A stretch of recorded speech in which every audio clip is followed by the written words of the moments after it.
जय सूर्यदेव। प्यारे भक्तों, आज रविवार के दिन आप सभी श्रवण करें रविवार सूर्यदेव की प्रेत कथा। एक था राजा, एक थी रानी। उनके पास सिपाही, घोड़े, दास दासिया, धन दौलत सब कुछ था। सिर्फ उन्हें संतान नहीं थी। इसी कारण राजा रानी बहुत ही दुखी रहते थे। संतान प्राप्ति के लिए उन्होंने हर तरह का दान धर्म, धार्मिक अनुष्ठान, जप, मंत्र, व्रत, पूजा पाठ किए, लेकिन कोई फायदा नहीं हुआ। अब राजा रानी दोनों ही बुढ़ापे की ओर बढ़ते गए। बुढ़ापे की ओर जैसे ही बढ़ते गए, वैसे ही दोनों गहन सोच में पड़ गए।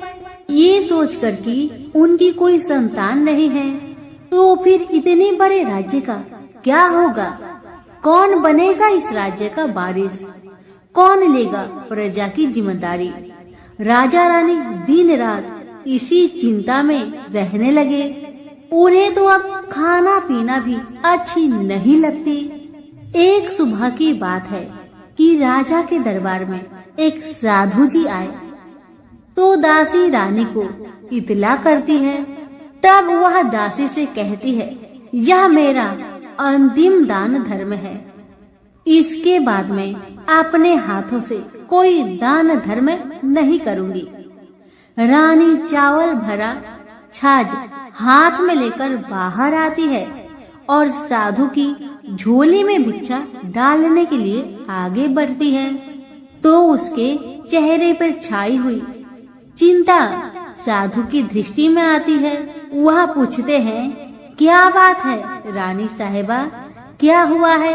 आप इतनी चिंतित और उदास क्यों हैं? तब रानी ने साधु महाराज को अपनी सारी व्यथा सुनाई और सिसकने लगती है।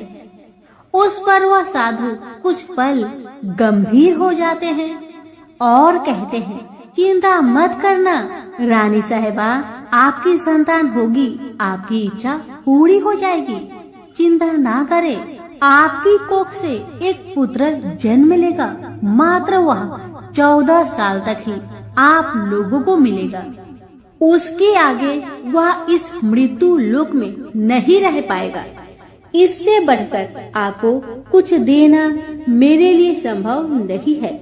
अपनी बात पूरी करते उसने अपनी झोली में हाथ डाला, थोड़ी सी भाभूत निकालकर रानी को दे दी और कहा, आप और महाराज दोनों इसे बांटकर ग्रहण करना। आपको जल्दी ही पुत्र प्राप्ति होगी। इतना कहकर साधु अपनी राह में चले गए। उनके जाने के बाद रानी सोचने लगी, 14 साल तो 14 साल ही सही, उतने समय के लिए हमें पुत्र तो मिलेगा, यही काफी है। उतने साल तक मैं उसे जी जान से बड़ा करूंगी, उसे ढेर सारा लाड़ दुलार करूंगी, अपनी संतान की हर मुरादे को पूरी करूंगी। उस रात अपना सारा राजकाज खत्म करके राजा जब रानी के महल में गए, तो रानी ने क्या किया कि राजा को सारी बात बताई जो साधु जी ने उन्हें बताया था। रानी ने साधु की दी भभूत राजा को दिखाकर बोली, साधु महाराज ने यह भभूत हम दोनों को ग्रहण करने को कहा है। राजा बोले, इतना दान धर्म किया, जब तब किया, कोई फल नहीं मिला। अब इस भभूत से हमें संतान प्राप्ति होगी, ऐसा है क्या? उस पर रानी बोली, जब इतना सब कुछ किया तो अब यह भी सही करके देख लेते हैं। अब बेमतलब की उस साधु के क्रोध को क्यों हम बुलावा दे? राजा को अब किसी पर विश्वास नहीं था, लेकिन पत्नी को दुख न पहुँचे इसलिए वह राजी हो गए। राजा राजी हो गया तो फिर क्या होता है कि राजा रानी दोनों नहाते धोआते हैं, फिर अपने अपने भगवान का स्मरण करते हैं, अपने पुरखों को स्मरण करते हैं और उस साधु महाराज का नाम स्मरण करके वह भभूत बांटकर दोनों खाते हैं। उसके बाद दोनों निश्चिंत होकर सो जाते हैं। तो कुछ दिन गुजर जाते हैं और साधु द्वारा कहे अनुसार रानी गर्भवती हो जाती है। उस पर राजा रानी दोनों की खुशी का गमन नहीं समाती।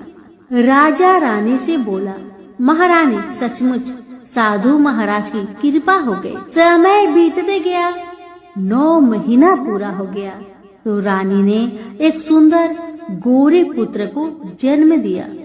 राजा ने बड़ी धूमधाम से पुत्र का नामकरण किया।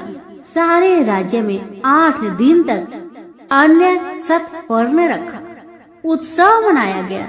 अब पुत्र की कुंडली देखने के लिए राज्य के सबसे विद्वान पंडित जी को बुलाया। पंडित जी आते ही कुंडली देखकर बड़े चिंतित में पड़ गए और कहने लगे, महाराज हमारा राजपुत्र सिर्फ 14 साल तक हमारे पास रहेगा। राजा को इस बात की भनक थी ही। रानी को भी साधु महाराज की बात याद थी। दोनों पति पत्नी चुपचाप रहते हैं। उसके बाद राजा और रानी बड़े लाड़ प्यार से बेटे की परवरिश करते हैं, उसकी हर ख्वाहिश पूरी करते हैं। थोड़े समय के लिए ही सही भगवान ने संतान की अपनी मुरादें पूरी कर दी। इसे वे समाधान मानते थे। राजपुत्र दिन प्रतिदिन बड़ा होता है। जब वह 7 साल का हो जाता है तो राजा एक अच्छे गुरु की नियुक्ति करके उसे पढ़ाई लिखाई, राज्यशास्त्र, शास्त्र विद्या, घोड़सवारी इत्यादि 12 विद्याओं का शिक्षण देते हैं। जब वह सब शास्त्र विद्या में पारंगत हो जाता है और 12 साल की उम्र का हो जाता है तब एक अच्छी सी राजकन्या खोजकर उसकी शादी कर दिया गया। शादी के 2 साल बीत जाते हैं। बेटा 14 साल का हो जाता है। एक दिन राजपुत्र राजा से बोला, पिताजी मैं अपना सारा राज्य घूमकर देखना चाहता हूँ। आज तक मैंने सिर्फ इस राजबाड़े के अतिरिक्त कुछ नहीं देखा है। बेटे की बात सुनकर राजा बड़ी चिंतित हुए, क्योंकि पुत्र को 14वां साल शुरू हो गया था। अब कोई अनहोनी होने का वक्त नजदीक आ पहुंचा था। लेकिन राजा ये सब बातें पुत्र को बता नहीं सकता था। वह क्या करता है कि चेहरे पर खुशी लाकर बेटे से कहता है, हाँ हाँ जरूर जाओ बेटा, जरूर। तुम्हें अपना सारा राज्य घूमकर देखना चाहिए, कहाँ क्या है ये सब जानना चाहिए। कल तो मेरे बाद तुम्ही को राजा बनना है। मात्र एक बात का ध्यान रखे कि तुम जहाँ जा रहे हो, क्या कर रहे हो, क्या बात अपनी पत्नी को नहीं बताना। पुत्र ने कहा, ठीक है पिताजी, आपने जो कहा है मैं वैसा ही करूँगा। तो होता है ये कि राजपुत्र दिन भर अपने पत्नी के साथ मौज मस्ती करता है, खुशियाँ मनाता है और रात को ठीक 12 बजे बिस्तर से उठकर बाहर चला जाता है। फिर पौ फटने से पहले वापस अपने महल में आकर सो जाता है। ऐसे बहुत दिनों तक चलता रहा। अब पुत्र का 14वां साल खत्म होने में कुछ दिन ही बाकी रहते हैं। इतने में ये होता है कि उसकी पत्नी यानी छोटी रानी रात में जाग जाती है। वह देखती है कि बिस्तर पर राजपुत्र नहीं है। वह महल में सब जगह देखती है तो राजपुत्र कहीं भी नजर नहीं आते। तो ये बात वह किससे कहेगी और क्या करेगी। बेचारी चुपचाप रहती है। फिर भोर होने पर वह देखती है कि उसका पति अपनी जगह पर सोया है। छोटी रानी अपने पति से कुछ नहीं पूछती, लेकिन दूसरी रात भी वैसा ही होता है। तीसरी रात, चौथी रात, ऐसे ही बहुत दिन तक चलता है। रानी बहुत चिंतित हो जाती है। पति रात को जाता कहाँ है, किससे मिलने जाता है। छोटी रानी के मन में ढेर सारी सवाल उमड़ जाते हैं, लेकिन छोटी रानी को राजकुमार से सवाल करने में डर लगता था, शायद उसका पति गुस्सा हो बैठे। सास ससुर से पूछने के बारे में सोचा तो उसकी कुल मर्यादा बीच में आ जाती थी। इसी तरह मन ही मन में बेचैन रहती थी। इस हालत में उसे खाने पीने में दिलचस्पी नहीं होती थी। वह दुबली पतली हो जाती है। उसी राज्य में एक फूल बेचने वाली एक बूढ़ी मालिन रहा करती थी। वह हमेशा छोटी रानी को फूल देने उसके महल में आती थी। उस बुढ़िया का ध्यान छोटी रानी पर जाता है। वह उससे पूछती है, बेटी तुम्हें किस बात का दुख है? तुम इस तरह सूख कर कांटा क्यों बनी जा रही हो? उस पर रानी कहने लगी, क्या बताऊं बूढ़ी अम्मा, तुम्हारा राजपुत्र हर रात बिस्तर पर से उठकर कहीं और चला जाता है और सुबह भोर होते ही वापस आकर सो जाता है। वह कहाँ जाता है? प्रेमिका से मिलने जाता है क्या? यह सोचकर मैं अन्न जल ग्रहण नहीं कर पाती और सूख सूख कर इस तरह कांटा बन गई हूँ। बुढ़िया सब बात सुनकर उसे एक उपाय बताती है और कहती है, बेटी तुम ऐसा ही करना, आज रात तुम सोना मत, उसके पीछे जाकर देखना कि वह कहाँ जाता है, क्या करता है, उसकी अच्छी तरह से पहरेदारी करना। इस पर छोटी रानी ने कहा, मुझे नींद आ गई तो मैं क्या करूँगी? तब बूढ़ी अम्मा ने कहा, तुम्हें नींद न आए इसलिए एक काम करना, अपने बाएं हाथ की उंगली में एक जख्म करना, उस पर थोड़ी सी मिर्च छिड़कना, उससे तुम्हें बड़ी जलन होगी और उस पीड़ा से तुम्हें रात भर नींद नहीं आएगी। रानी बुढ़िया के कहे अनुसार करती है। उंगली की जलन से उसे बड़ी देर तक नींद नहीं आती, लेकिन बाद में वह सो जाती है। दूसरे दिन सुबह बुढ़िया फूल लेकर उसके महल में पहुंचती है और पूछती है, क्या हुआ बेटी, देख पाई? क्या तुम्हारा पति कहाँ जाता है? रानी कहने लगी, नहीं अम्मा, पहले कुछ समय जलन के कारण मुझे नींद नहीं आई, पर कुछ देर पश्चात मैं सो गई थी। बुढ़िया कहने लगी, कोई बात नहीं, आज तुम उंगली पर पहले से थोड़ा ज्यादा जख्म करना और ज्यादा मिर्च लगाना। बूढ़ी अम्मा के कहे अनुसार छोटी रानी ने वैसा ही किया, परंतु वह सिर्फ पति के बिस्तर से उठकर बाहर निकलते वक्त जाग पाई थी। वह उसके पीछे नहीं जा सकी क्योंकि उसकी आंखें उस समय तक मुद गई थी। दूसरे दिन सुबह बूढ़ी अम्मा आई तो उसने पूछने से पहले ही छोटी रानी ने बूढ़ी अम्मा को रोक कर कहा, अम्मा, मैं आज भी उनकी पहरेदारी ठीक तरह नहीं कर पाई। बुढ़िया कहती है, रोना नहीं बेटी, सब कुछ ठीक हो जाएगा। तुम आज रात जख्म और बड़ा करना और उस पर ज्यादा से ज्यादा मिर्च छिड़कना। और एक काम करना बेटी, वह जब जाने के लिए निकलता है तो उसका रास्ता रोकना। बुढ़िया ने जैसा बताया रानी ने वैसा ही किया।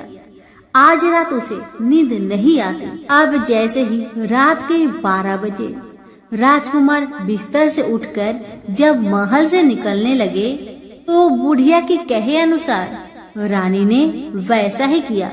दौड़कर जाकर अपने पति का रास्ता रोककर कहने लगी कि कहाँ जा रहे हो, किससे मिलने जा रहे हो, मुझे बताओ। राजपुत्र उसे समझाने की बहुत कोशिश करता है।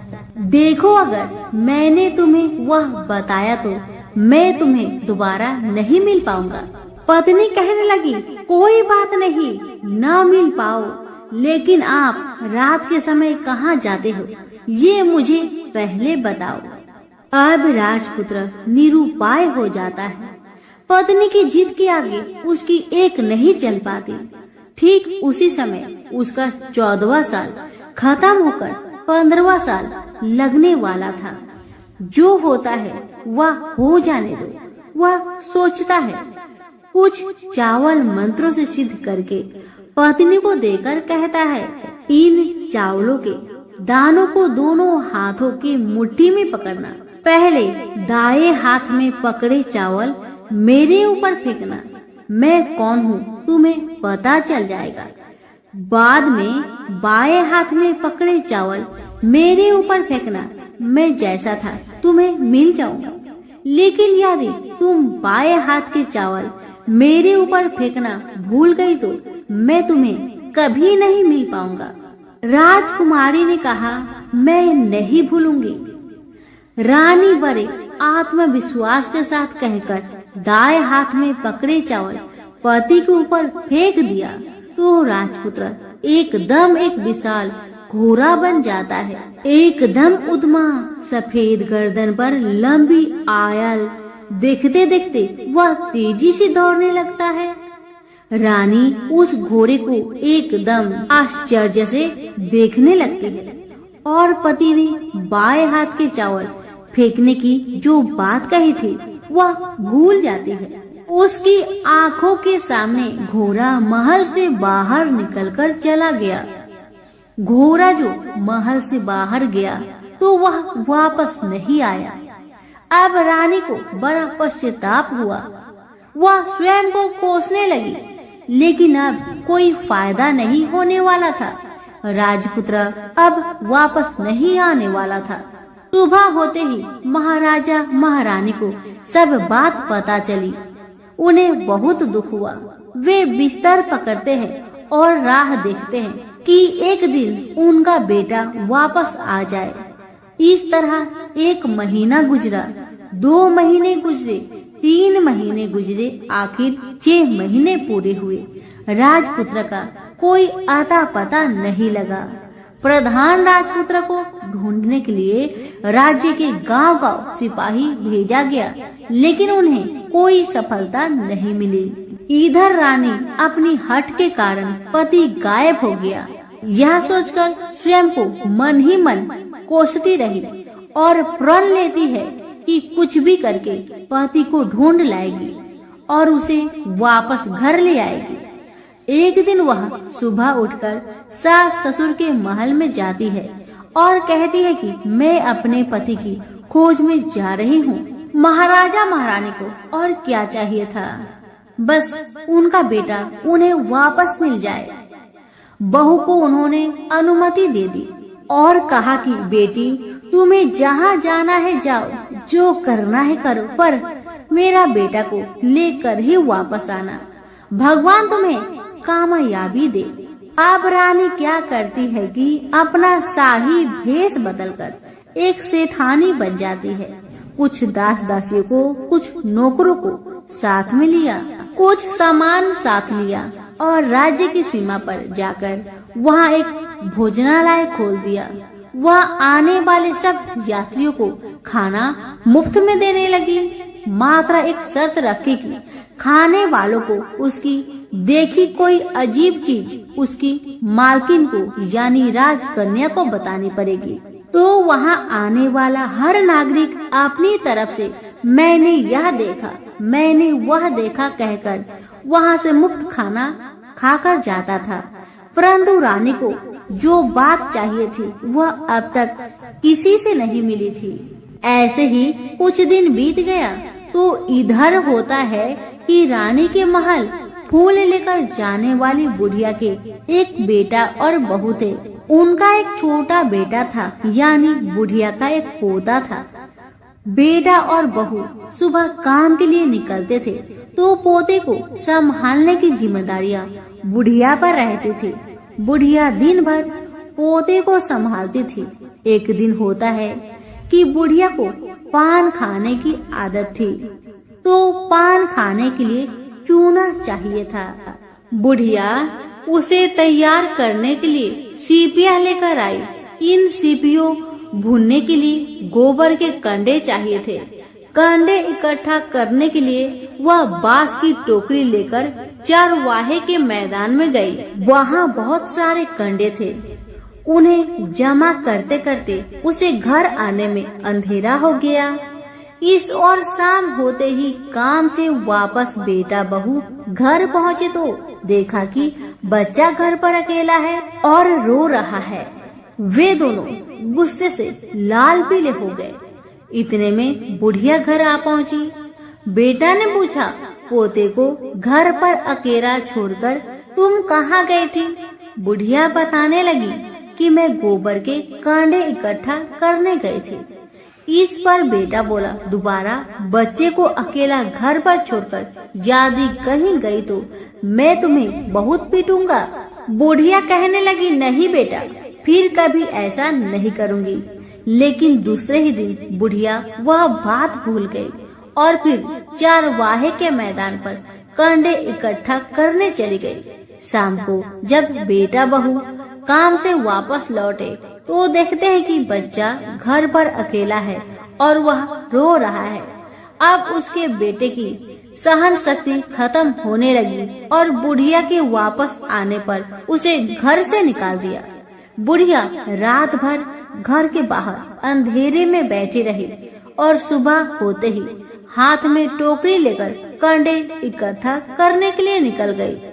उस दिन उस पर कंडे इकट्ठा करने का मानो पागलपन सवार था। कंडे इकट्ठा करते करते जब अंधेरा छा गया उसे मालूम ही नहीं चला। उसे जब ध्यान आया तो गांव का रास्ता भी ठीक तरह से दिखाई नहीं दे रहा था। वह अंधेरे में आंखें फाड़कर देखती है, किसी तरह आगे निकल पड़ी तो क्या होता है कि एक कपिला गाय छन छन की आवाज करते गले की घंटी बजाते ठुमुक ठुमुक कर उस मैदान पर आ गई। उसे देखकर बुढ़िया सोचने लगी कि इस गाय के पीछे पीछे जाऊंगी तो गांव तक पहुंच जाऊंगी। तब बुढ़िया उसके पीछे पीछे जाने लगी। वह गाय क्या करती है कि उस मैदान से लेकर एक एक करके 6 मैदान पार करती है। आखिर में वह 7वें मैदान पर पहुंचती है तो वहाँ क्या होता है कि उस मैदान पर एक बड़ा सा पत्थर है। गाय जाकर उस पत्थर को अपना सींग मारती है। सींग मारा तो वह पत्थर टूट गया और हट गया और पाताल में नीचे जाने की सीढ़ियां दिखाई देने लगी। तब वह गाय उन सीढ़ियों से नीचे जाने लगी। बुढ़िया वह सब देखती रही और झट जाकर गाय की पूंछ को पकड़ लिया। पूंछ पकड़कर वह गाय के साथ नीचे पाताल पहुंच गई।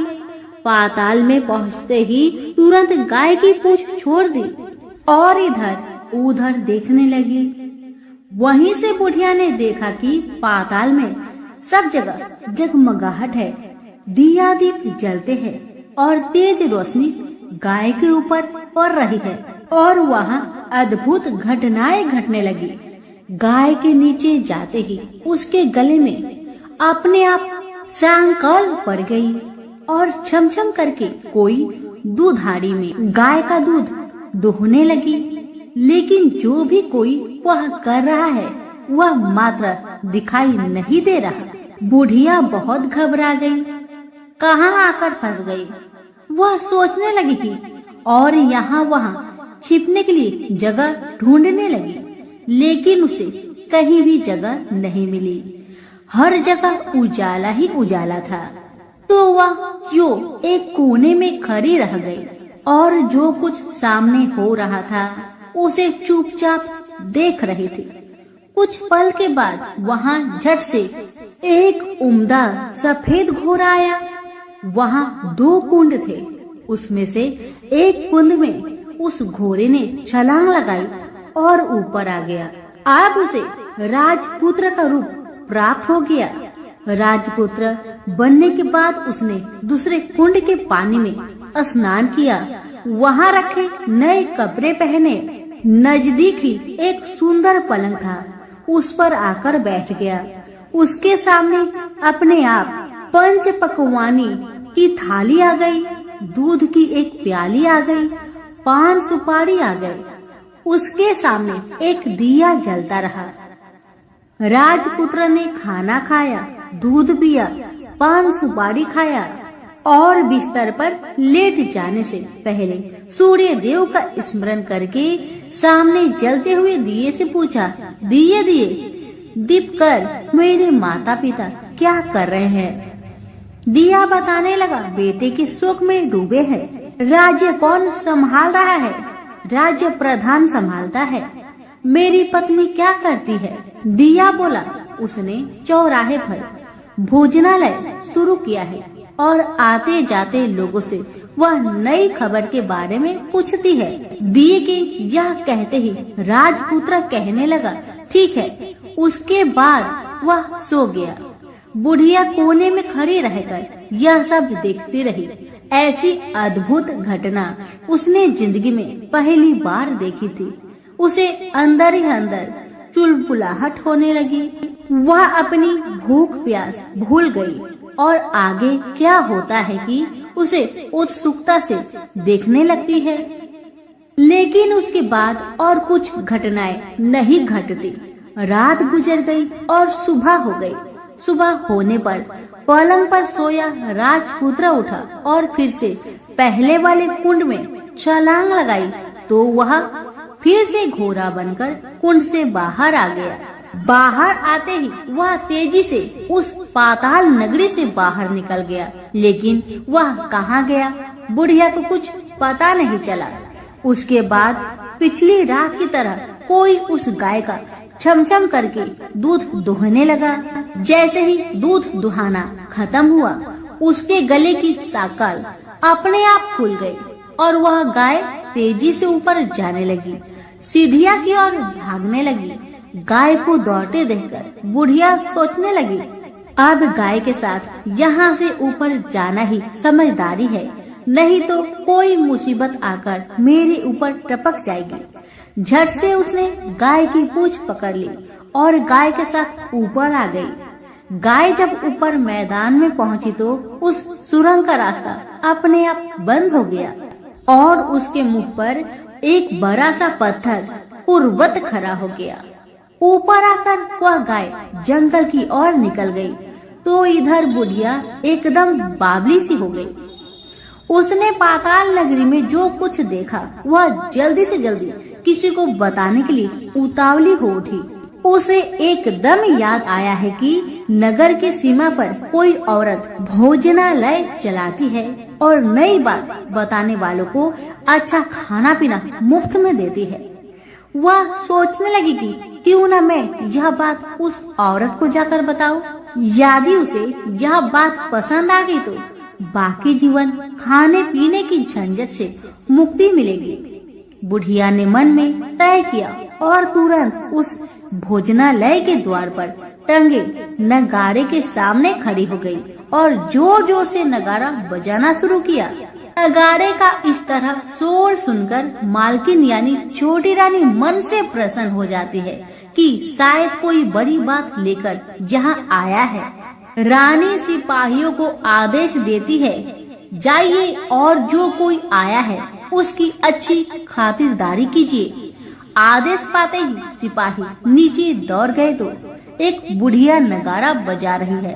उन्होंने पूछा, क्यों रे बुढ़िया, क्या हुआ, क्यों नगारा बजा रही हो? बुढ़िया बोली, कुछ नहीं बेटा, यहाँ खाना मिलता है ना, इसलिए आई हूँ। बुढ़िया ने सिपाहियों से बोला, खाना मिलेगा? सिपाही बोले, हाँ मिलेगा, लेकिन तुझे कोई नई बात बतानी पड़ेगी। बुढ़िया बोली, हाँ बताऊंगी। एक बात मालूम है मुझे।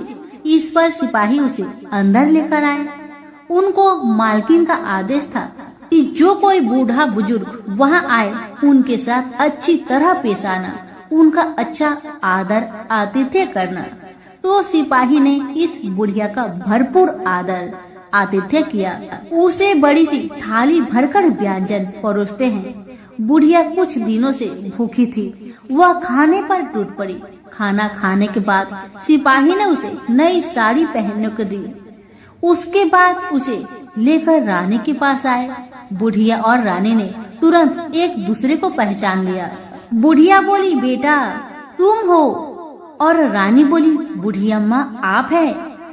बड़ी देर तक दोनों भली भांति की बातें करती रही। आखिर कुर्बानी बुढ़िया से कहने लगी, अम्मा अब बताओ तुमने क्या बात नई देखी है?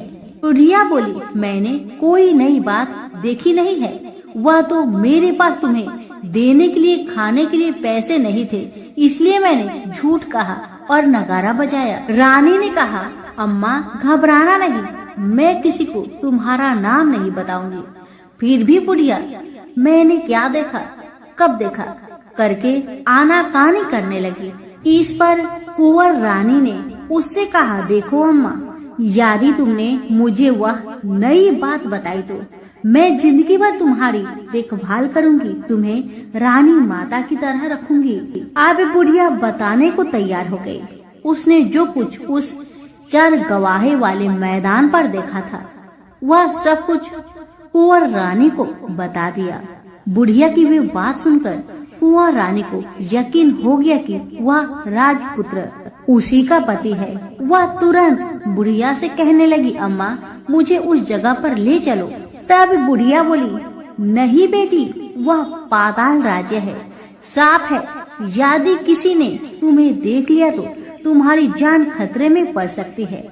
लेकिन रानी उसकी एक भी नहीं सुनती, उसे उस जगह ले जाने के लिए हठ करने लगी। आखिर में बुढ़िया ने उसका कहना मान लिया और कहने लगी, ठीक है, मैं तुम्हें वहाँ लेकर चलती हूँ, और आज नहीं कल वहाँ जाना है तो शाम को ही जाना होगा।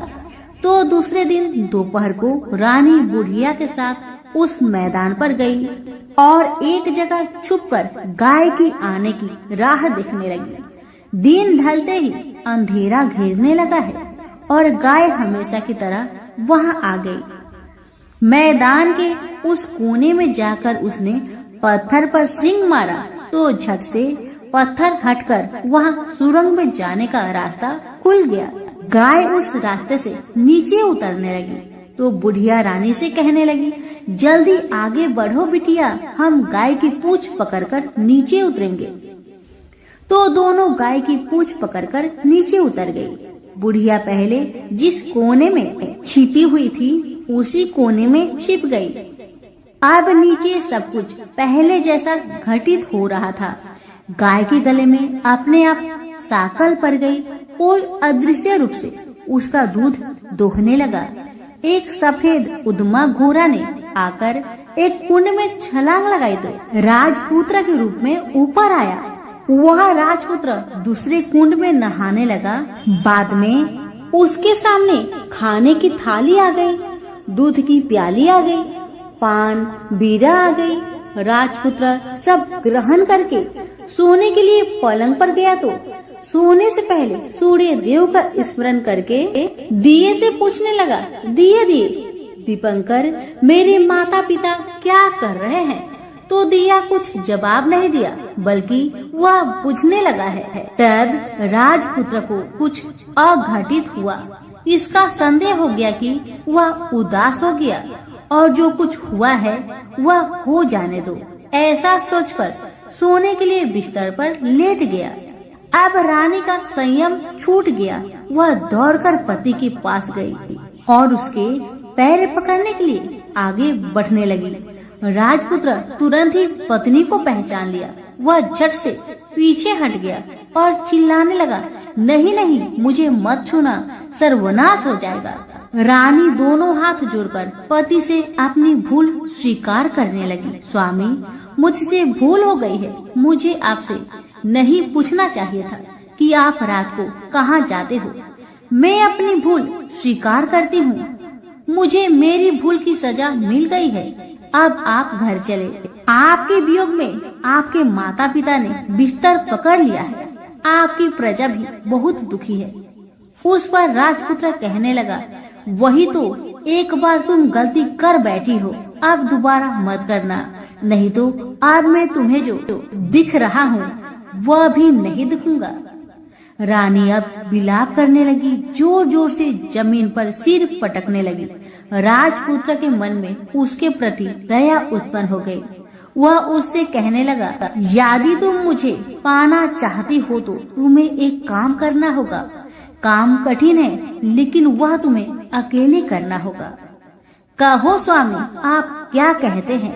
कितना भी कठिन काम हो मैं पूर्ण करूंगी। रानी कहती है। इस पर राजपुत्र ने उसे बताया, इस पाताल से ऊपर जाते ही तुम्हें एक घना जंगल नजर आएगा। ऐसे 6 जंगल पार करने के पश्चात 7वां जंगल मिलेगा। वह जंगल सबसे घना है। उस जंगल में बीचों बीच एक पीपल का पेड़ है।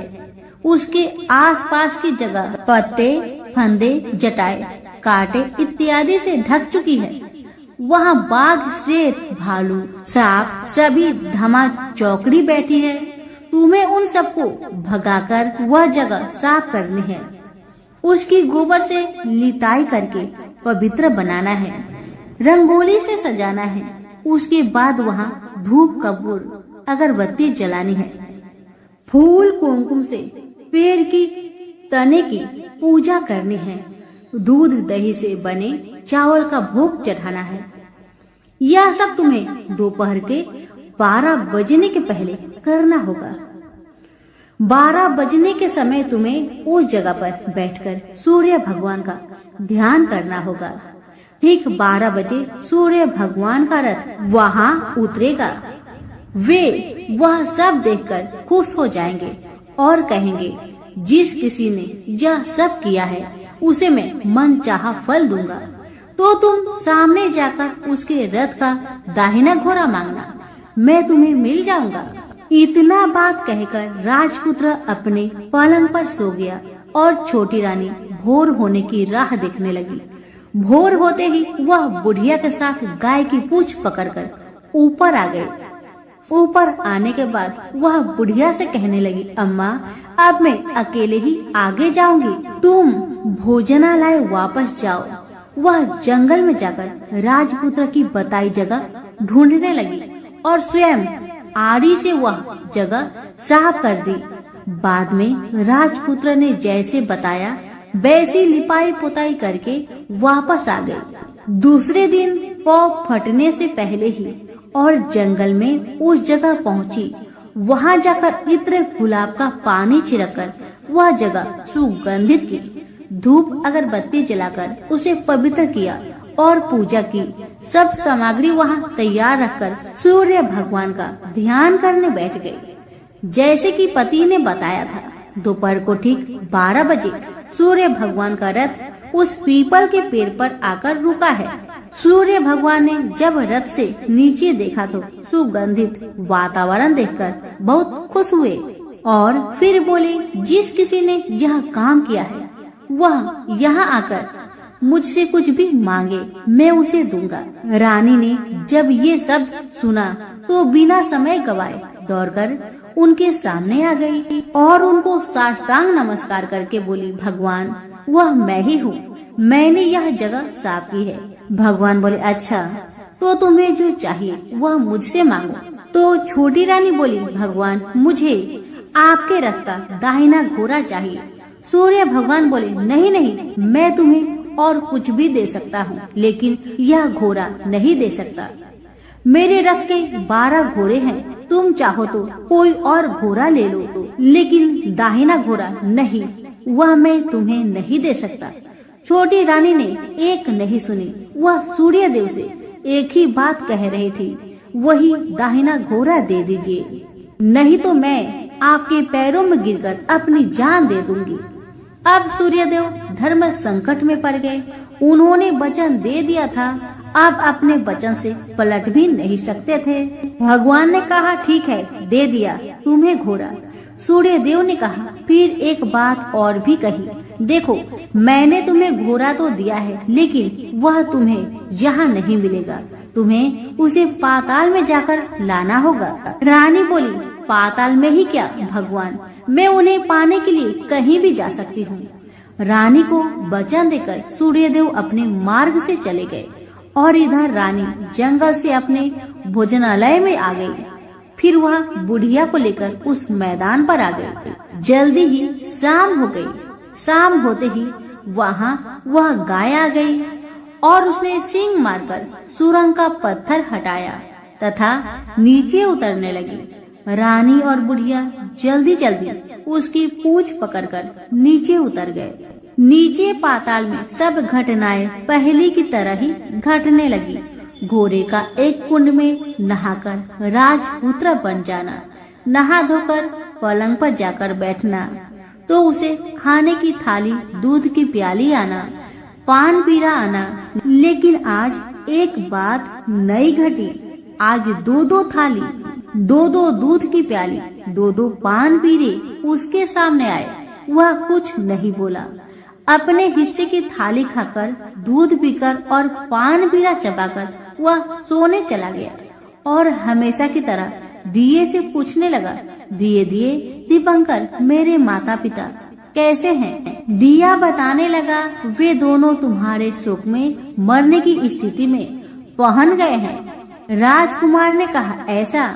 झट से उसकी आंखों से आंसू टपकने लगे। फिर वह पूछने लगा, दिए दिए दीपंकर, मेरा राज्य कौन चला रहा है? दिया बोला, तुम्हारा राज्य प्रधान चला रहा है और वह सब कुछ हड़प चुका है। वह प्रजा पर बहुत अत्याचार कर रहा है। सुनकर राजपुत्र को बहुत गुस्सा आया। वह गुस्से से अपनी मुट्ठी भींचने लगा। अब वह पूछने लगा, दिए दिए दीपंकर, मेरी पत्नी क्या कर रही है? अब दिया कुछ नहीं बोला, चुपचाप रहा।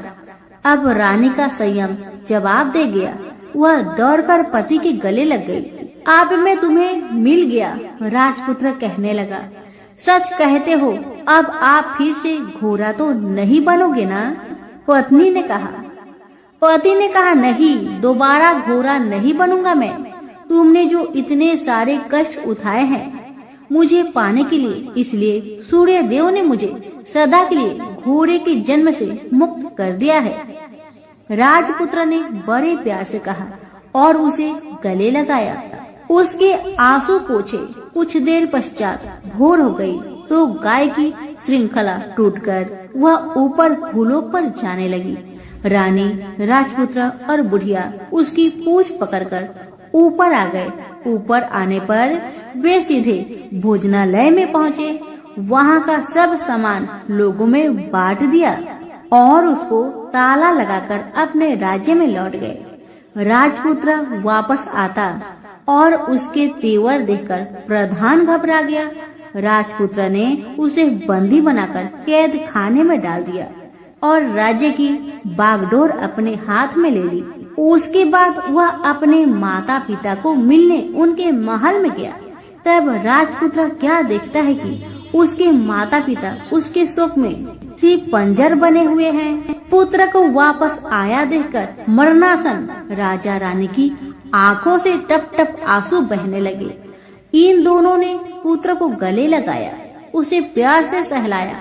इतना होने के बाद उनके सेहत में एकदम सुधार आने लगा। वे अब बिस्तर से उठकर बैठ गए। पुत्र को आशीष देने लगे। राजपुत्र के आने की खबर तुरंत राज्य भर में फैल गई।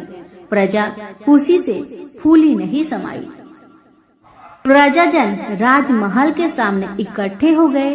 राजपुत्र ने भी उन्हें दर्शन दिए और आज से उन्हें कोई दुख नहीं पहुंचाएगा, ऐसा वचन भी दिया।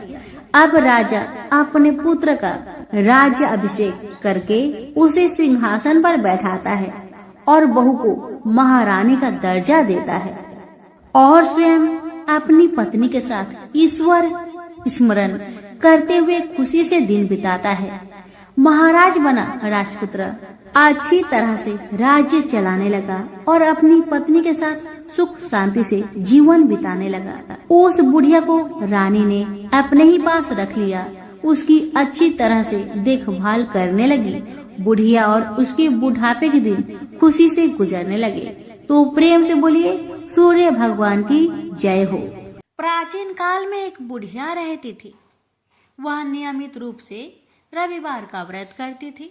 रविवार के दिन सूर्योदय होने से पहले ही उठकर बुढ़िया स्नान आदि से निवृत्त होकर आंगन को गोबर से लीपकर स्वच्छ करती और उसके बाद सूर्य भगवान की पूजा करते हुए रविवार व्रत कथा सुनकर सूर्य भगवान को भोग लगाकर दिन में एक समय भोजन करती थी। सूर्य भगवान की अनुकंपा से बुढ़िया को किसी प्रकार की चिंता एवं कष्ट नहीं था। धीरे धीरे उसका घर धन्य धान्य से भर रहा था। अब होता है ये कि उस बुढ़िया को सुखी होते देख उसकी पड़ोसन उससे जलने लगी। बुढ़िया ने कोई गाय नहीं पाल रखी थी, अतः वह बुढ़िया पड़ोसन के आंगन में बंधी गाय का गोबर लाती थी।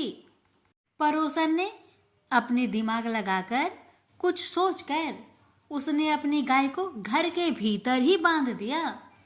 रविवार को बूढ़ी माई को गोबर ना मिलने से वह अपना आंगन नहीं लीप सकी। आंगन ना लीप पाने के कारण उस बुढ़िया ने सूर्य भगवान को भी भोग नहीं लगाया और उस दिन खुद भी भोजन नहीं किया। सूर्यास्त होने पर बुढ़िया भूखी प्यासी सो गई। रात में भगवान ने उन्हें सपना दिया और भोजन ना बनाने और भोग ना लगाने का कारण पूछा तो बुढ़िया ने कहा भगवान को कि गोबर ना मिलने के कारण वो भोजन नहीं बना सकी। तब भगवान ने कहा कि माता, हम तुमको एक ऐसी गौ देते हैं जिससे सभी इच्छाएं पूरी होती है, क्योंकि तुम हमेशा रविवार को गोबर से लीप कर भोजन बनाती हो और भोग लगाकर ही खुद भोजन करती हो। इससे मैं खुश होकर तुम्हें वरदान देता हूँ। सपने में भगवान का यह वरदान पाकर जब बुढ़िया की आँख खुली तो देखा कि आंगन में एक अति सुंदर गौ और बछड़ा बंधे हुए हैं।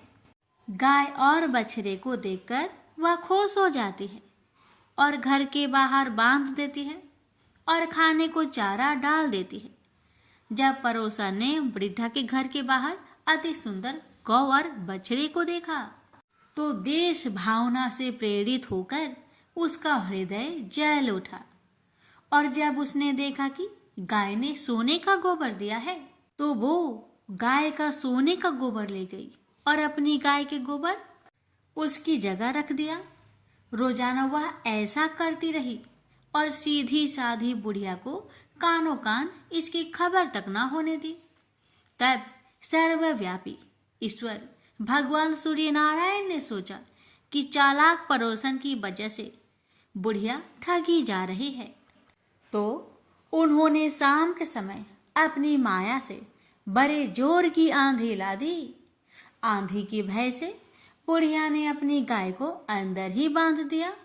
सुबह जब गाय ने गोबर दिया तो बुढ़िया आश्चर्यचकित रह गई और फिर वो रोजाना अपनी गौ को घर के अंदर ही बांधने लगी। उधर पड़ोसन ने देखा कि बुढ़िया तो गौ को घर के अंदर बांधने लगी है, तो उसका सोने की गोबर उठाने की चाल कामयाब नहीं हो पा रही थी। तो कुछ उपाय ना देखकर पड़ोसन ने सीधे राजा की सभा में जाकर सारी बात बता दी। उसने राजा से कहा कि मेरे पड़ोसन में एक वृद्धा के पास ऐसी गाय है जो आप जैसे राजाओं के पास होना चाहिए, आप ही के योग है। वह गौ रोजाना सोने का गोबर देती है। आप सोने से प्रजा का पालन करिए। वह बुढ़िया उस सोने का क्या करेगी?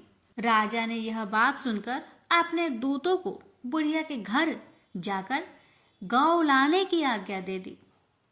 अब बुढ़िया सुबह सुबह ईश्वर को यानी सूर्य नारायण को भोग लगाकर भोजन ग्रहण करने जा ही रही थी कि तभी राजा के कर्मचारी गाय खोलकर ले गए।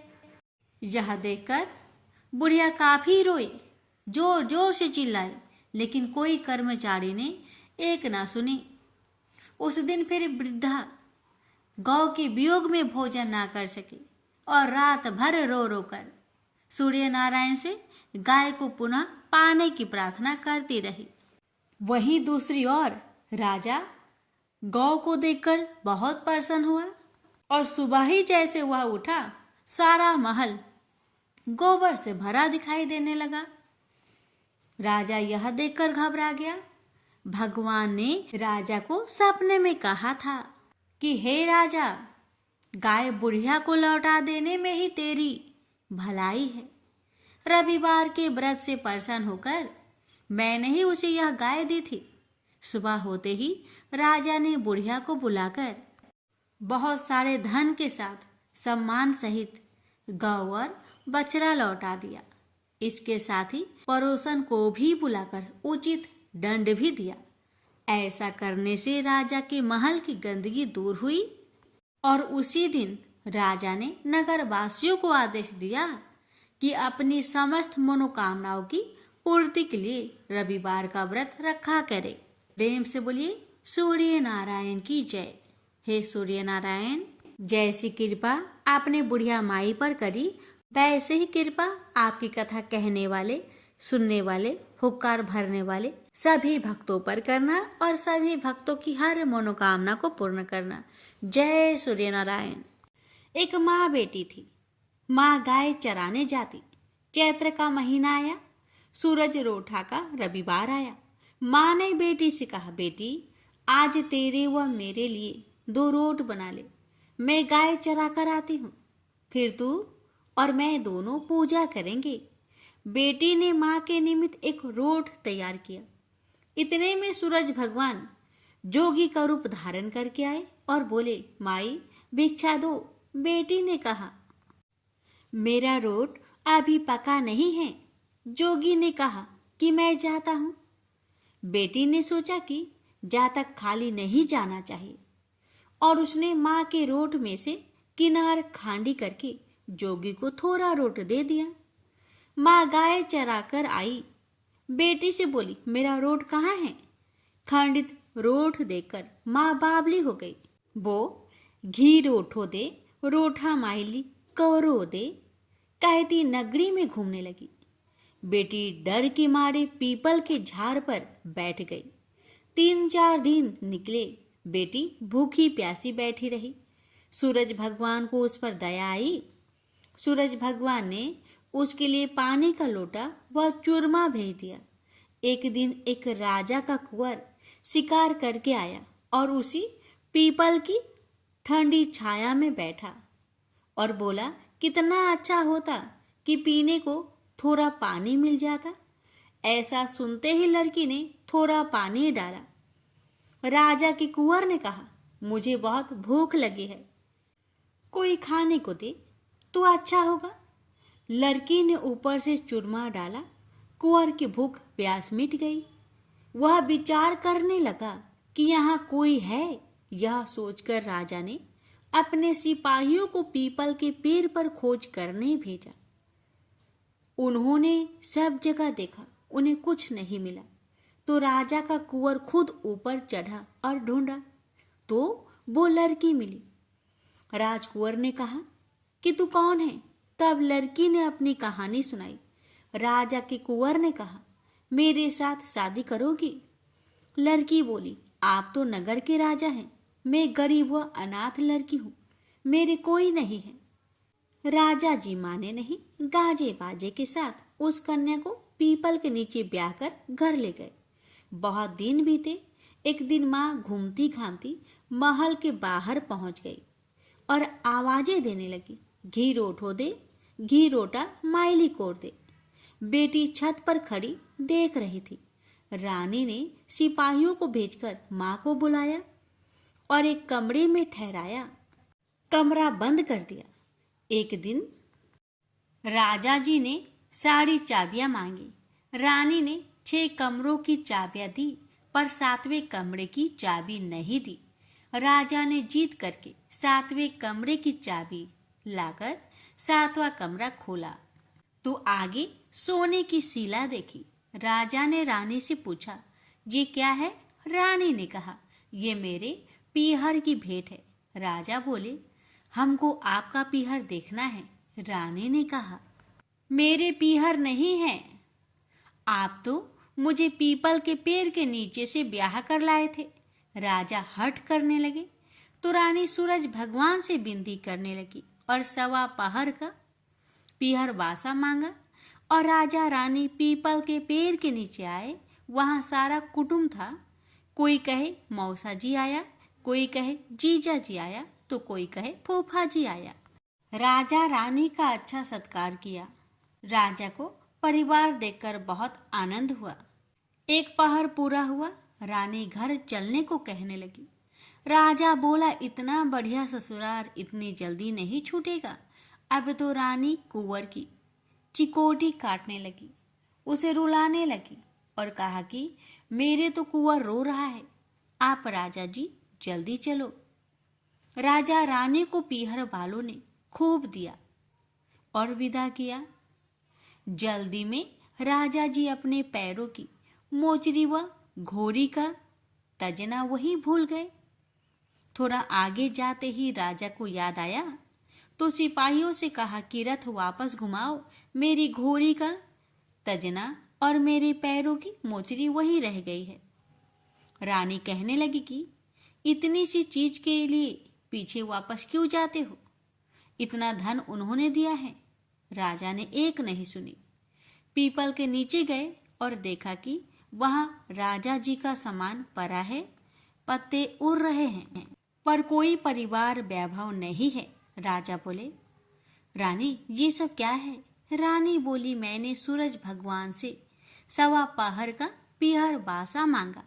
मेरी तो एक माँ है जिसका रोट खंडित होने से वो पागल हो गई। घूमते घूमते महल के नीचे आई तो मैंने उसे बुलाकर कमरे में बंद कर दिया।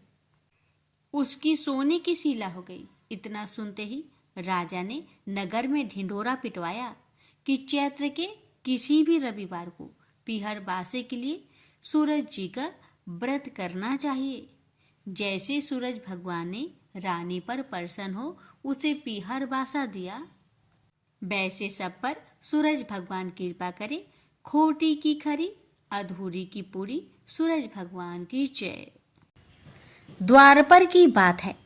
भगवान श्री कृष्ण एक बार अपनी बुआ कुंती के आश्रम काम्य वन में पहुंचे। उस समय पांडव लोग अज्ञातवास कर रहे थे। भगवान कृष्ण ने कहा, बुआ जी, मैं तुम्हें वनवासी भेष में देखकर दुखी हो जाता हूँ। मुझे सदैव इस बात की चिंता लगी रहती है कि पता नहीं कब दुष्ट दुर्योधन का प्रहार तुम्हारे ऊपर हो जाए। अतएव इस विपत्ति से छुटकारा पाने के लिए तुम भगवान सूर्य नारायण की आराधना करो। भगवान सूर्य ही सभी जीवों के नियंता और प्राण है। उनके तेज से ही जीवों का उद्धार होता है। भगवान कृष्ण ने बतलाया कि एक बार शंकर जी से पार्वती जी ने कुछ पूछा था, उसे मैं तुमसे बतलाता हूँ। शिव जी ने पार्वती जी से कहा, यदि तुम इस बात की जानकारी प्राप्त करना चाहती हो तो मथुरापुरी में जाओ। वहाँ सूर्य पुत्री यमुना जी की धारा प्रभावित होती है। यमुना के तट पर ऋषि, महर्षि, मुनि आदि निरंतर तपस्यारत रहते हैं। भगवान रुद्र की आज्ञा से पार्वती जी कालिंदी यमुना तट को चल पड़ी। कुछ ही दूर जाने पर उन्हें रास्ते में रोती बिलखती एक स्त्री दिखाई पड़ी। उसने बतलाया कि उसका नाम कुसुमवती है और उसका निवास कुसुमाकर वन के बीच में है। संतानहीनता होने के कारण उसके पति बसंत ने उन्हें त्याग दिया है और इस प्रकार वह निराश्रिता हो गई है। पार्वती जी उस स्त्री को साथ ले आगे चली गई। उन्हें रोती हुई एक दूसरी स्त्री मिली। उसने बताया कि मेरा नाम गंगा है। मेरे पति महाराज शांतनु ने पुत्रों के जीवित न रहने के कारण मुझे अपमानित किया, जिससे मैं दुखी होकर घर चली आई हूँ। इसी प्रकार थोड़ी दूर जाने पर मधुबन में माधवी नाम की एक स्त्री और मिली, जो पति के वैभव का नाश होने के कारण घर से निकाल दी गई थी। इनके अंतरल आगे जाने पर कुमुद वन में कुमुदा नाम की स्त्री से भेंट हुई, जिसके पति को राजा ने बंदी बना लिया था और वह व्याकुल होकर विलाप कर रही थी। उन सभी स्त्रियों को साथ लेकर पार्वती जी यमुना तट पर जा पहुंची। उस तट पर पूजन उत्सव देखकर पार्वती जी ने ऋषि पत्नियों से पूछा कि यह किस देव की आराधना हो रही है, इस पूजन का विधान और फल क्या है। उनकी बात सुनकर एक ऋषि पत्नी ने कहा यह जगत पिता सूर्य नारायण का व्रत है और सभी मनोरथों को पूर्ण करने वाला है। इस व्रत को करके प्रत्येक नर नारी अभिष्ट सिद्धि प्राप्त होती है। तुम्हारी भी यदि कोई वांछा हो तो इस व्रत को करके प्राप्त करो। ऋषि पत्नियों से ऐसी बात सुनकर पार्वती जी अत्यंत प्रसन्न हुई और उस व्रत के विधान का फल को जानकर शिव जी के पास लौट आई। पार्वती जी ने इस व्रत को करके विघ्न नाशक गणेश जी जैसे पुत्र को प्राप्त किया। प्रेम से बोलिए सूर्य नारायण की जय। अटपट नगरी का एक गरीब ब्राह्मण लकड़ियों और घास के लिए हर रोज जंगल में जाया करता था। एक दिन उसने वहां वन देवियों को सूरज भगवान की पूजा करते हुए देखा। सूर्य नारायण के आह्वान का उनका अनुष्ठान अनूठा था। ब्राह्मण ने साहस जुटाकर उनसे पूछा कि ये क्या कर रहे हैं आप लोग। तब उन्होंने उत्तर दिया, यह सूर्य नारायण का अनुष्ठान है। ब्राह्मण ने कहा, मुझे भी इसकी विधि बताइए। तब वन देवियों ने कहा, नहीं, यह बहुत शक्तिशाली अनुष्ठान है। यदि हम तुम्हें सिखा देंगे तो संभवतः तुम अहंकारी हो जाओगे और इसे विधि पूर्वक न करोगे। ब्राह्मण ने वचन दिया, नहीं नहीं, मैं ऐसा बिल्कुल नहीं करूंगा। मैं विनम्रता पूर्वक संपूर्ण विधि का भली भांति पालन करूंगा। तब वन देवियों ने कहा, उसे अनुष्ठान की विधि समझाई कि रविवार को चंदन सार से सूर्य नारायण का चित्र बनाकर उसे पुष्प और फल अर्पित करे। उसके बाद 6 महीने तक हर रविवार को वह ऐसा ही करे। फिर उसके अगले 6 महीने गरीबों को दान करे। ब्राह्मण घर गया और रविवार से अनुष्ठान प्रारंभ कर दिया। उसके अनुष्ठान से सूरज भगवान बहुत प्रसन्न हुए। धन धान्य से ब्राह्मण का घर भर गया। उसे बहुत प्रसिद्धि प्राप्त हुई। एक दिन रानी ने उसे बुलवाया। राजमहल में जाते समय भय से उसकी टांगे कांप रही थी। रानी ने उसे बैठने को आसन दिया और सहृदयता से कहने लगी, डरने की कोई बात नहीं है। हमने आपको इसलिए बुलाया है कि हम चाहते हैं आप अपनी बेटियां हमें दे दे। ब्राह्मण सिसकते हुए कहा, मेरी बेटियां बहुत तंगी में बड़ी हुई है। राजवंश में उनके साथ चाकरों के समान आप व्यवहार करेंगे। रानी ने उसे आश्वस्त किया कि नहीं नहीं, ऐसी बात नहीं है, आप चिंता ना करें, उनके साथ राजसी व्यवहार किया जाएगा। एक का राजा से विवाह होगा और दूसरी का मंत्री से होगा। ब्राह्मण ने खुशी खुशी रानी का प्रस्ताव स्वीकार कर लिया। शीघ्र ही विवाह हो गए और ब्राह्मण की बिटिया ससुराल चली गई। पूरे 12 बरस ब्राह्मण उनसे मिलने नहीं आया। वह अपने काम और काज में और अनुष्ठान में व्यस्त रहता था। अंततः 12 बरस बाद उसने बेटियों से मिलने की सोची। पहले वह बड़ी बेटी के पास गया। बड़ी बेटी राजा से ब्याही थी। बेटी ने पिता को रत्नजड़ित चौकी पर बिठाया। सुगंधित जल से उनके हाथ पैर धुलवाए और मिठाई परोसी। ब्राह्मण ने कहा, जलपान से पहले तुम मेरी कथा सुनोगी? पर बेटी ने कहा, नहीं बाबा, आज मुझे अवकाश नहीं। महाराज अखेट के लिए प्रस्थान करने वाले हैं। मुझे उनके खाने की व्यवस्था करनी होगी। ब्राह्मण को उसका व्यवहार बहुत अशिष्ट लगा। वह क्रोध होकर वहां से चल पड़ा। ब्राह्मण वहां से छोटी बेटी के पास गया जो कि मंत्री से ब्याही गई थी। बेटी पिता को देखकर बहुत प्रसन्न हुई। बेटी ने उसे नक्काशीदार चौकी पर बिठाया, सुगंधित जल से हाथ पांव धुलवाए और उनके खाने के लिए मिठाई लेकर आई। ब्राह्मण ने कहा, बेटी, जलपान से पहले तुम्हें मेरी कथा सुननी होगी। बेटी ने कहा, हाँ अवश्य बाबा, कथा सुनकर मुझे प्रसन्नता होगी। यह कहकर वह घर के भीतर जाकर 6 मोती लेकर आई। 3 मोती पिता के हाथ पर रखे और 3 अपने हाथ में रखे। यह कथा ब्राह्मण ने आज से पहले किसी को नहीं सुनाई थी। उसने बेटी को बताया कि कैसे वह वन देवियों से मिला और कैसे उन्होंने उसे सूर्य नारायण का अनुष्ठान पूजन विधि बताया। बेटी ने एक एक शब्द को बड़े ध्यान से सुना। फिर ब्राह्मण ने मुदित मन से जलपान ग्रहण किया और घर लौट आया। पंडिताइन ने बेटी की कुशल क्षेम पूछी। ब्राह्मण ने उसे सारी बातें बताई और कहा कि बड़ी वाली मेरी बेटी ने मेरी कथा नहीं सुनी, उसे इसका फल भुगतना पड़ेगा। और वही हुआ। उसका पति सेना लेकर दूसरे राज्य पर आक्रमण करने गया था और वापस नहीं लौटा, पर दूसरी बेटी ने उसकी कथा सुनी थी, सो वह सुखी थी। उसकी समृद्धि दिनों दिन बढ़ती गई। दुर्भाग्य से बड़ी बेटी का पिंड नहीं छोड़ा। उसके लिए एक एक दिन काटना दूभर हो गया था। एक दिन उसने अपने बड़े बेटे से कहा, घर में कुछ नहीं है, अपनी मौसी के पास जाओ और कोई उपहार लेकर आओ, वह जो दे घर ले आना।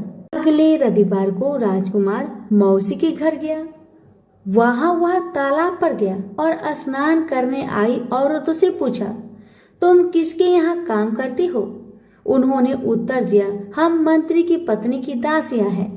राजकुमार ने कहा, अपनी मालकिन से जाकर कहो कि उनकी बहन का बेटा आया है। ये भी कह देना कि उसके कपड़े फटे हुए हैं, इसलिए वो उसे पिछले दरवाजे से महल के भीतर आने दे। दासियां उसे पिछले दरवाजे से भीतर ले गई। मौसी ने उसके नहाने के लिए सुवासित जल रखवाया, पहनने को नए कपड़े दिए और राजसी भोज करवाया। फिर उसने बेटे को मोहरों से भरा हुआ कद्दू दिया। वह चलने लगा तो मौसी ने कहा, इसे संभाल कर ले जाना, कहीं खोना मत। पर रास्ते में सूर्य भगवान ने माली के भेष धारण करके मोहर से भरा हुआ कद्दू चुरा लिया। वह घर पहुंचा तो माँ ने उससे पूछा कि मौसी ने तुम्हें क्या दिया? राजकुमार ने खाली हाथ दिखाते हुए कहा, जो भाग्य ने दिया वह कर्म ने छीन लिया, मौसी ने जो दिया वह रास्ते में खो गया। अगले रविवार को रानी ने दूसरे बेटे को भेजा। वह भी शहर के तालाब पर गया और नहाने धोने आई औरतों से पूछा, तुम कहाँ काम करती हो? औरतों ने कहा, हम मंत्री की पत्नी की दासियां हैं। अपनी मालकिन से कहो कि उसकी बहन का बेटा आया है। और उसे भी पिछले दरवाजे से भीतर ले जाया गया। नहाने और नए कपड़े पहनने के बाद राजकुमार ने भोजन किया। वह चलने लगा तो मौसी ने उसे मोहर से भरी हुई खोखली छड़ी दी और बोली, इसे संभाल कर ले जाना, कहीं खोना मत। रास्ते में सूरज भगवान ग्वाले का रूप धरकर आए और उसकी छड़ी चुरा लिए। वह घर पहुंचा तो रानी ने उससे पूछा कि मौसी ने तुम्हें क्या दिया? राजकुमार ने खाली हाथ दिखाकर कहा, जो भाग्य ने दिया वह कर्म ने छीन लिया। तीसरे रविवार को रानी ने तीसरे बेटे को भेजा। वह भी सीधे तालाब पर गया। मौसी ने उसकी भी वैसे ही खातिरदारी की। उसे नहलवाया, कपड़े दिए और खाना खिलाया। चलते समय उसने उसे मोहर से भरा हुआ खोखला नारियल दिया और कहा, इसे संभाल कर ले जाना, खोना मत। रास्ते में राजकुमार कुएं की जगह पर सुस्ताने के लिए रुका। जैसे ही उसने नारियल जगत पर रखा, वह लुढ़क कर कुएं में गिर गया। छपाक। वह घर पहुंचा तो रानी माँ ने पूछा कि वह क्या लाया है? राजकुमार ने जवाब दिया, जो भाग्य ने दिया वह कर्म ने छीन लिया। चौथा राजकुमार गया, तब भी वही हुआ। उसे मोहर से भरा हुआ कुल्हड़ मिला, जिसे सूर्य नारायण चील बनकर झपट ले गए। पांचवें रविवार को रानी खुद गई और जाकर तालाब पर खड़ी हो गई। छोटी बहन उसे खुद लेने के लिए आई और पिछले दरवाजे से घर में ले गई। नहलाने के बाद बताया कि उसकी विपत्ति का कारण यह है कि उसने बाबा की कथा सुनने से मना कर दिया था। फिर उसने दीदी को पूरी कथा सुनाई। रानी ने बहुत ध्यान से कथा सुनी और रविवार व्रत करने तक बहन के पास ही रही और दोनों बहनें बहुत ही श्रद्धा भक्ति के साथ सूरज भगवान की आराधना करती। रानी का अनुष्ठान पूरा भी नहीं हुआ था कि उसके दिन फिर गए। से समाचार मिला कि वर्षों की युद्ध के बाद उसके पति विजयी होकर अकूट धन लेकर साथ लौट रहे हैं। राजधानी लौटते हुए राजा अपनी साली और बहू से मिलने के लिए वहां रुका। जब उसने सुना कि उसकी रानी भी यही है तो उसे लेने के लिए उसने पालकी और कुछ दासियां भेजी। नन्हे भांजे चिल्लाते हुए रानी के पास आए और कहने लगे, मौसी मौसी, तुम्हें लेने के लिए छत्र वाली पालकी आई है, साथ में हाथी घोड़े और सैनिक भी है। सब देखने के लिए बाहर भागे। बरसों की विरह और व्यथा के उपरांत राजा और रानी ने एक दूसरे का हालचाल पूछा। बहनों ने एक दूसरे को मूल्यवान उपहार और रेशमी वस्त्र दिए। अगले दिन राजा और रानी ने अपने राजधानी के लिए प्रस्थान किया। पहले पड़ाव पर जब खाना बन गया तो रानी ने राजा के लिए और अपने लिए थाल परोसे। तभी उसे बहन से सुनी हुई कथा याद आई। उसने नौकरों को आदेश दिया कि वे पास के गांव में जाए और किसी निर्धन को लाए जो भूखा हो। गांव में उन्हें ऐसा कोई नहीं मिला, पर वापस आते समय उन्हें एक भूखा लकड़हारा मिल गया। वे उन्हीं को रानी के पास ले आए। रानी ने 6 मोती निकाले, 3 लकड़हारे को दिए और 3 अपने हाथ में रखे। फिर रानी ने उसे अपने पिता और वन देवियों की कथा सुनाई। लकड़हारे का रोम रोम कान बन गया। कथा सुनते ही उसके गड्ढर की सारी लकड़ियां सोने की हो गई। उसने शपथ ली कि वह पूर्ण विधि विधान से सूर्य नारायण का अनुष्ठान करेगा, बिल्कुल वैसे ही जैसे वन देवियों ने ब्राह्मण को सिखाया था। अगले दिन राजा रानी ने दल बल के साथ फिर पड़ाव डाला। खाना बन गया तो रानी ने राजा के लिए और अपने लिए खाना परोसकर सेवकों को किसी निर्धन और भूखे को लाने का आदेश दिया। आज वे एक किसान को लाए जिसकी फसल मुरझा गई थी और कुआं सूख गया था। रानी ने 6 मोती निकाले, 3 किसान को दिए और 3 अपने हाथ में रखे। फिर उसने उसे अपने पिता और वन देवियों की कथा सुनाई। कथा संपूर्ण होने से पहले ही उसकी फसल फिर से हरी भरी हो गई और सूखे कुएं में पानी भर आया। वापस जाते समय उल्सित किसान ने शपथ ली कि वह संपूर्ण विधि विधान के साथ सूर्य नारायण का अनुष्ठान करेगा, जैसा कि वन देवियों ने ब्राह्मण को सिखाया था। तीसरे पड़ाव पर रानी ने एक बुढ़िया को सूरज भगवान की कथा सुनाई। बुढ़िया का बेटा जंगल में खो गया था, दूसरा तालाब में डूब गया था और तीसरा सांप काटने पर मर गया था। रानी की कथा सुनते ही बुढ़िया के तीनों बेटे एक एक करके पड़ाव पर आ गए। बुढ़िया खुशी के आंसू बहाते हुए वहां से गई। उसने प्रण किया कि वह सूरज भगवान की उसी विधि से आराधना करेगी जो वन देवियों ने ब्राह्मण को सिखाया था। चौथे पड़ाव पर रानी के चाकर एक हाथ पांव विहीन आदमी को लाए। उसकी आंखें इतनी कमजोर थी कि उसे मुश्किल से ही कुछ दिखता था, यहाँ तक कि उसका कोई नाम भी नहीं था। लोग उसे लोथ कहते थे। चाकरों ने उसे जब देखा तब वह मुंह के बल पड़ा था। वे उसे उठाकर पड़ाव पर ले आए। रानी ने उसे नहलवाया और नए कपड़े पहनने को दिए। फिर उसने 6 मोती निकाले, 3 लोथ के पेट पर रखे और 3 अपने हाथ में रखे। फिर उसने उसे अपने पिता और वन देवियों की कथा सुनाई। अपाहिज आदमी ने पूरा श्रद्धा से कथा को सुना। कथा सुनते ही उसके हाथ पैर निकल आए और इसके आंखों की ज्योत भी लौट आई। वो भी जाते समय अति प्रसन्न होकर गया। उसने शपथ लिया कि वह सूर्य नारायण की विधि पूर्वक आराधना करेगा, जैसे कि वन देवियों ने ब्राह्मण को बताया था। अगले दिन राजा और रानी अपनी राजधानी पहुंच गए। वे महल में भोजन करने के लिए बैठे तो सूरज भगवान स्वयं प्रकट हुए और उनके साथ भोजन करने की मनसा दर्शाई। राजन ने महल के सारे दरवाजे खुलवा दिए और अनेकानेक उत्कृष्ट व्यंजन बनाने का आदेश दिया। प्रत्येक पकवान को 6 अलग अलग खुशबुओं के साथ परोसा गया। सूर्य नारायण और राजा खाने के लिए बैठे। सूर्य नारायण को पहले कौर में ही एक लंबा वाल दिखा। वह क्रोधित होकर चिल्लाए, यह किस अधम स्त्री का वाल है? रानी भय से पीली पड़ गई। उसे याद आया कि अपनी विपत्ति के 12 वर्षों में वह उल्टे के नीचे बैठकर कंघी किया करती थी। संभवतः वह उसी का बाल है। वह सूरज भगवान के पैरों में गिर पड़ी, पर सूरज भगवान ने उसे माफ नहीं किया। अंततः रानी ने मोटी मोटी कंबल ओढ़ी, उल्टी में से एक एक लकड़ी निकाली और उस लकड़ी और बाल को शहर के बाहर ले जाकर अपने बाएं कंधे के ऊपर से फेंका। तब कहीं सूर्य नारायण का क्रोध शांत हुआ और उन्होंने भोजन ग्रहण किया। ब्राह्मण, राजा, रानी, उनके बच्चे, मंत्री की पत्नी, लकड़हारा, किसान, बुढ़िया और वह आदमी जिसे लोथ कहा जाता था, सभी को सूर्य नारायण की अनुकंपा से लंबी आयु मिली। जब तक वो जिए सुख से जिए। तो सभी प्रेम से बोलिए सूर्य नारायण की जय।